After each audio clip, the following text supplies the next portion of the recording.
Hi, I'm David Weegenaar. Today's date is the 22nd of December 2017.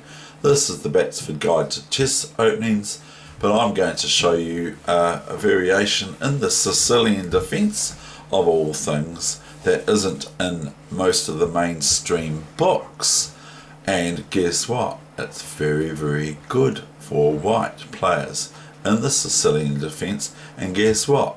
Black players do not like it very much, especially if they're not ready for it. So it's really, really fun and lightning chess. I've had so many wins with this line, it's not funny. So anyway, enough of my talk. Let the pieces do the talking. Okay, let's go. Now these are the main, just about the main opening moves for the Sicilian players.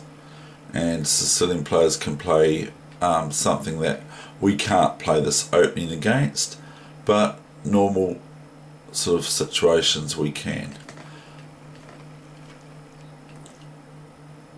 Now I come to this move that I found in Informator, Chess Informator, about 1984, 86, 85, somewhere around that era, or maybe even 1988.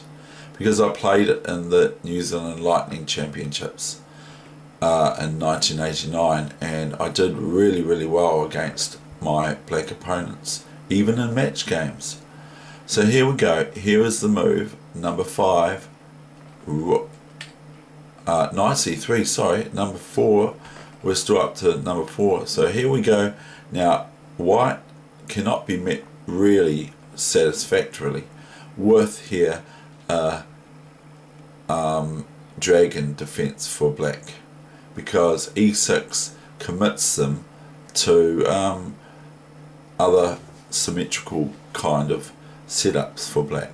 So here we have move 5, sorry, move 4 before was knight c3. Move 5 we have rook g1. Now this might look a bit odd, and it probably is, but it's actually really, really quite good. And grandmasters back then played it. I haven't checked to see the research on this line to see whether or not it's still effective or not, but it's a lot of fun.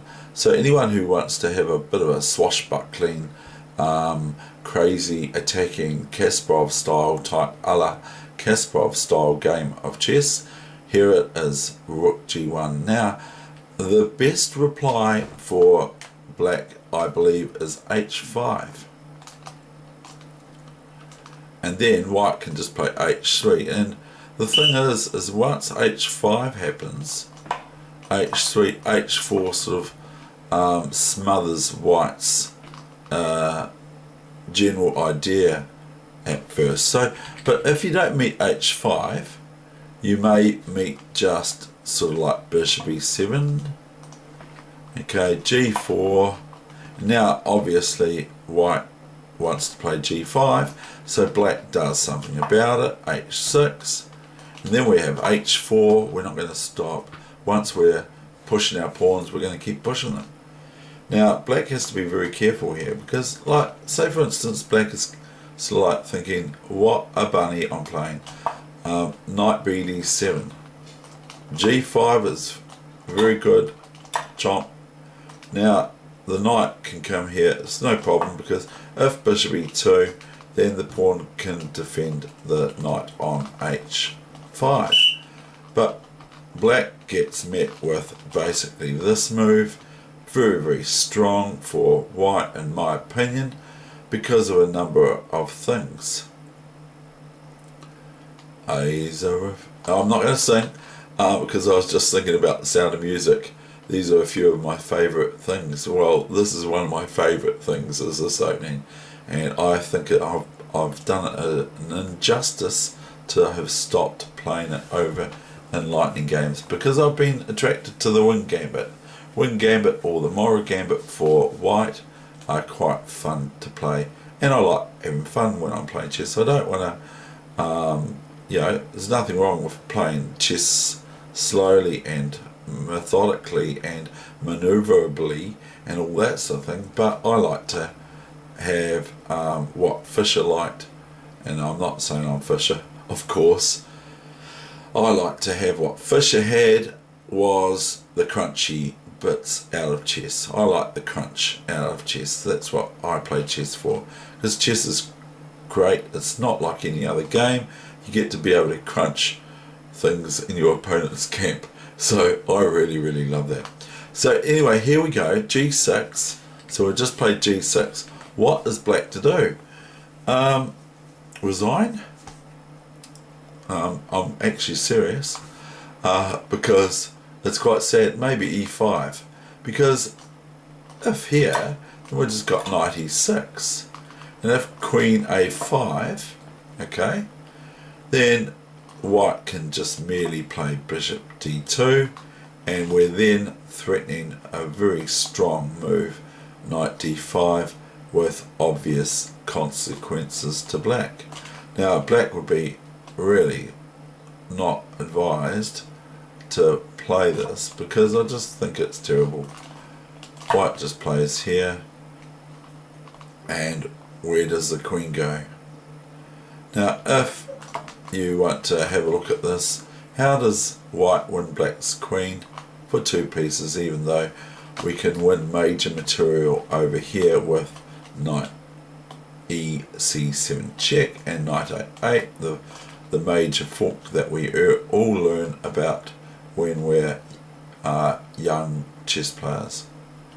So the move would be bishop check, and this would be drawing the queen away, other than staying there, away from the A4 square to B5. It's sort of more or less forks the queen, or whatever the word is, skewers or something like that, into placing it onto B5, where we then can attack with knight C7 with knight E C7 to B5, taking capture after soon.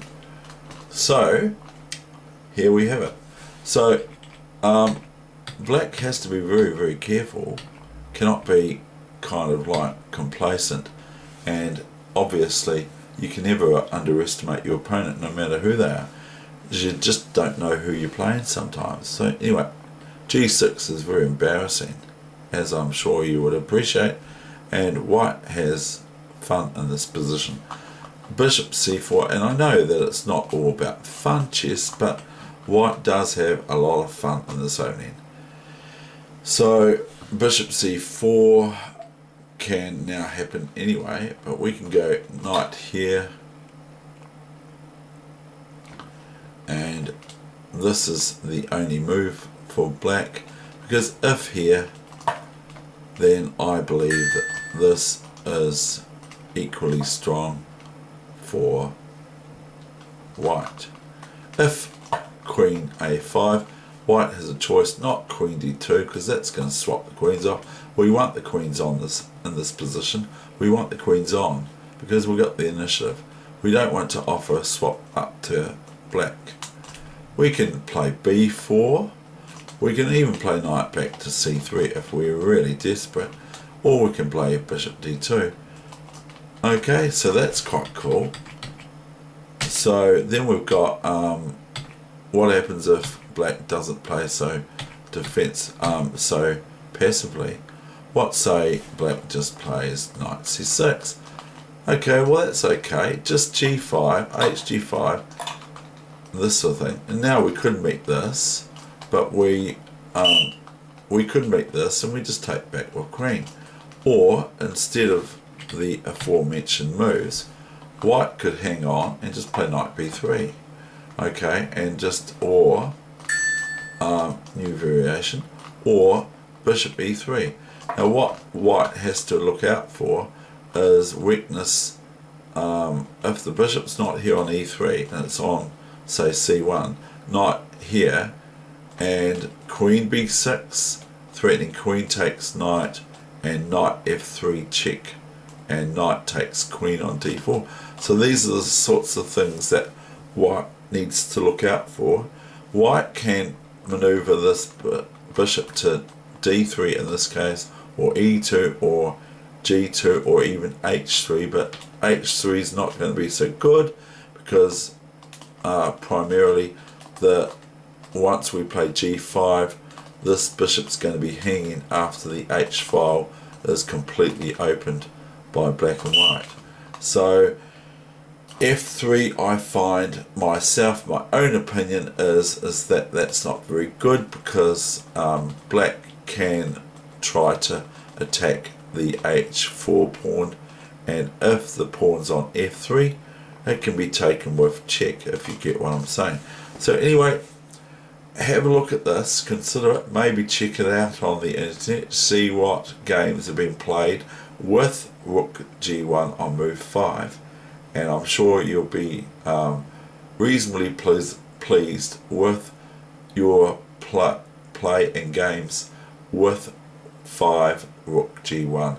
And so that's my wee little, not my secret, but my wee little Christmas gift bonus is 5 rook g1 in the Sicilian, not in the Sicilian dragon, because you've got nothing to hit except the knight on f6 if it lands there. So if the knight goes to knight ge7, it's not so effective. But for just normal classical lines of the Sicilian defense, it's quite a good line for white. But as I've said, and I will reiterate, I haven't researched same, so I don't know if it's been refuted. Thank you.